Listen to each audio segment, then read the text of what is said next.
So I've got a screw in the back tyre. It's not a low enough tread for me to actually change the tyre, so I'm going to either take it out, leave it out, or plug it. It's in a perfect place for a plug. It's on your sidewall, it's going to squash, you can't really plug it, not for more than about 100 mile, unless you're going really slow, which I don't. Here, you can plug it and ride usual speed, 100 mile an hour, country lanes, no bother at all. If you get one screw in your tyre, check both tyres all the way around. You may have hit one screw in the middle of the road, or you may have hit a patch.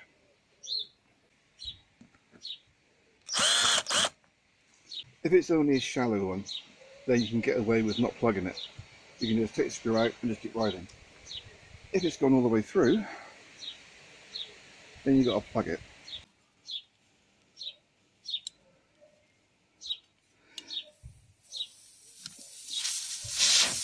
Yep, that needs plugging. I was hoping it was only going to be a small screw, but yeah.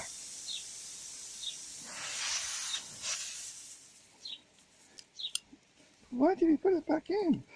The reason I'm putting it back in is simple. I don't have an airline. I do, however, have a foot pump. If you let your tyre deflate all the way, you could have hassle with the rim and the bead. So, your best bet, get yourself ready to plug it, and that way you don't lose as much air. It may still go completely flat, but you know. So, time to plug. My plug kit, I keep another bike, consists one of these, some of these,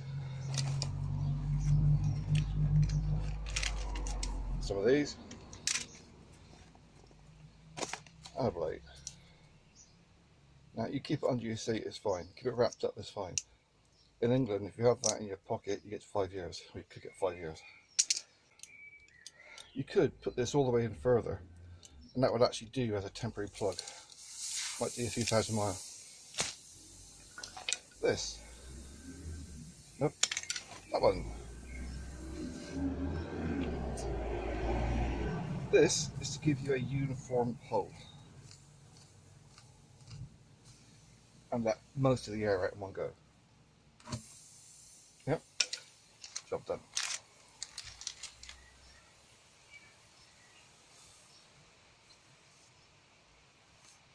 And try not to let all the air out completely. You take one of these little cigar things and you squish it up and you stick it through there. Okay, so you put it halfway in.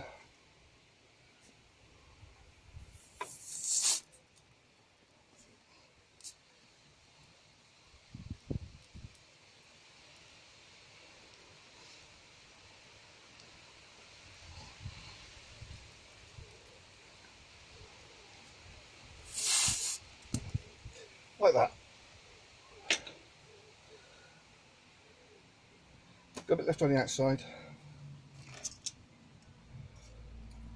Don't cut it all the way down. You want some on the outside to flatten. So you just want to cut it level to the tread.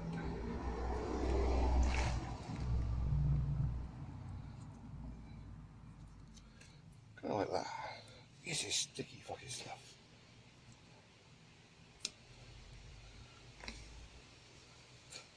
No, bad juju. Of course, shoot my glasses to actually see what I'm doing. Right, that is plugged. Tune in next time. I'll take her out for a spin in a bit. I'm gonna get some more air into that. Get up. Normally I ride with about 42 psi in the back. It's only a 120 tyre, but if you're riding hard into bends, you want to have, say I'm on a 650 Bandit, so I want to have close to max pressure. So the front tyre 36 psi, back tyre 40, 42. If you're only going for leisurely spin, you don't need that much pressure in the tyre. But if you are going to be riding hard, you want a bit more solidness to it. Right, where's me thingy? Just going to top up the air a bit more.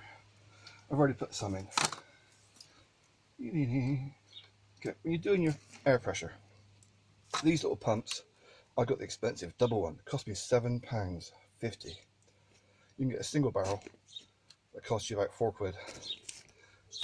The local garage charges you £5 just to use a fucking airline.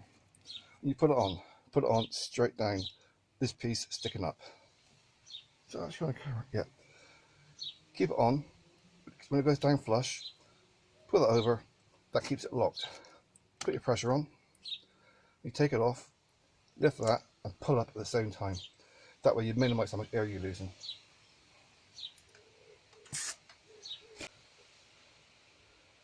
I can't feel anything. Bit of saliva will show any bubbles if it is leaking. Can't hear anything. So, that's plugged. I'm going to dig my helmet out and go for a spin. You haven't got to spend hundreds on a new tyre and paying someone else to do it.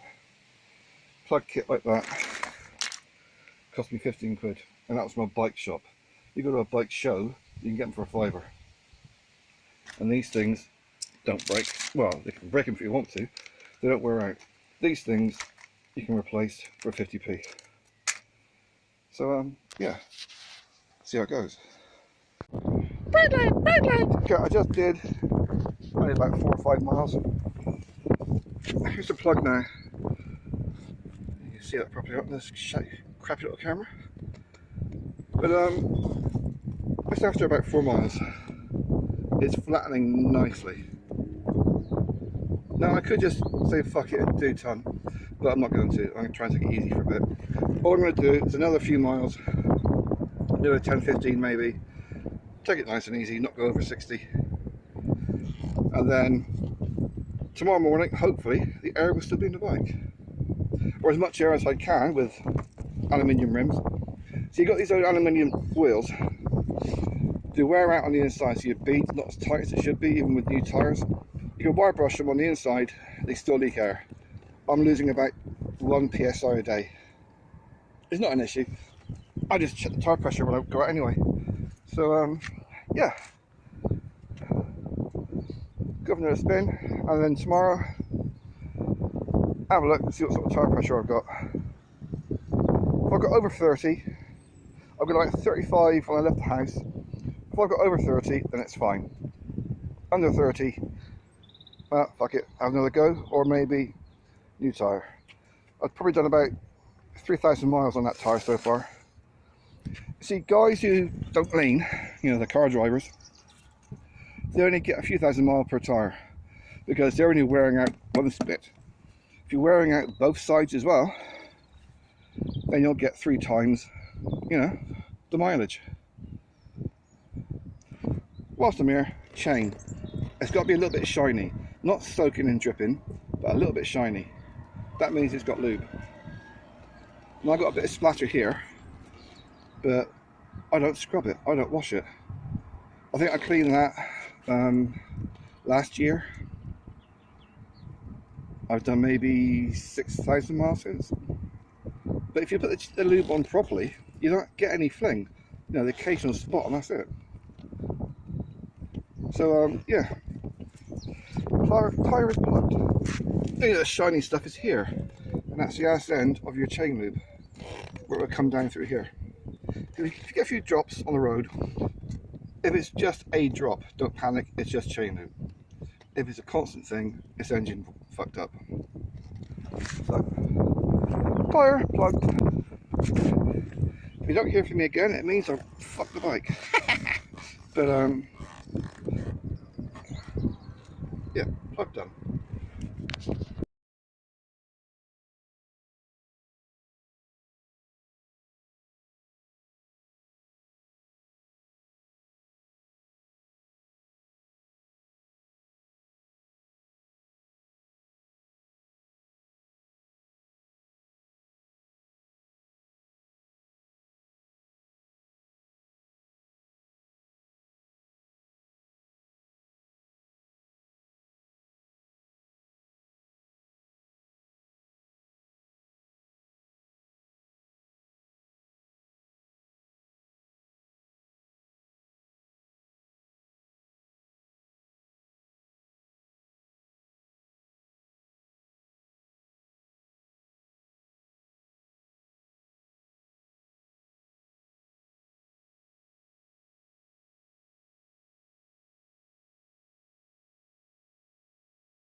Bye bye.